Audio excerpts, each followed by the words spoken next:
Hindi ba sumagi sa isip mo na ginagamit lamang ni Ronnie Dayan ang pangalan ni Ma'am Laila de Lima? Ang pera na ibinigay ko ay buhay ko ang nakataya nun. Kaya naniniguro na talaga ako. Kaya na may duda na ako na baka hindi to nakarating sa kay ma'am. Tapos, ang sabi ko sa kanya na kung pwede, sa susunod, pwede ko bang makausap si Ma'am Laila o makita man lang na magkasama kayo? Yun ang sinabi ko kay Ronnie Dayan. Sinagot naman niya ako, walang problema.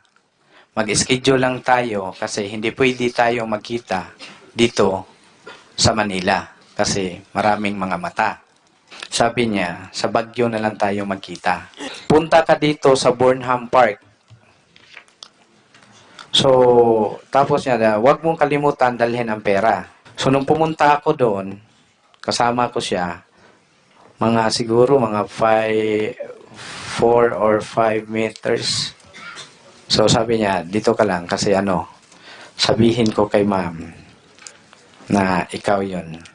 So, yun, sabi niya, narinig ko yung niya, lumapit na siya kay ma'am, tapos sininyasan niya ako na lapit. So, nung lumapit ako, sabi niya sa akin, nang narinig ko siya, sabi niya ni ma'am, ma'am, si Batman.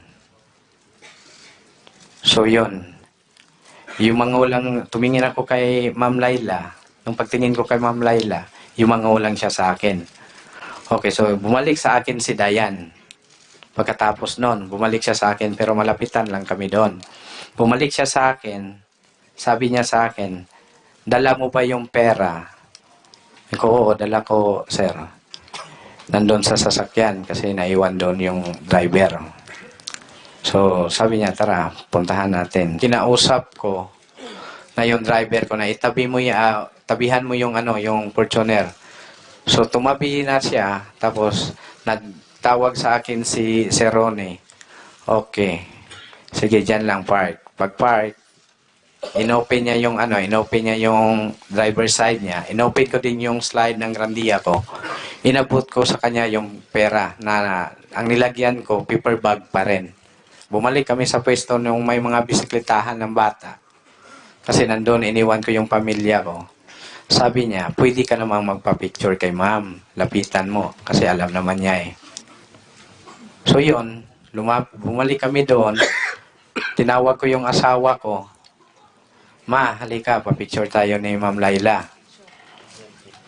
So, nagpa-picture kami kay Ma'am Laila. Pagkatapos noon, nagpa-picture kami. Pagtapos ng picture, nag-shake hands ako sa kanya at nagano ako ng thank you, ma'am. Tapos, sinabay ko yung pagsabi kay ma'am kung natandaan niya na nandun na yung pera kay Ronnie, ma'am. Hindi kayo nagkaroon ng usapan ni Ma'am Laila de Lima? Wala. Hindi naman winarningan ako ni Ronnie na hindi yan makipag-usap sa maraming tao. Pinakilala ka lang ni Ronnie Dayan na ikaw si Batman tapos nagpa-picture lang kayo? Oo.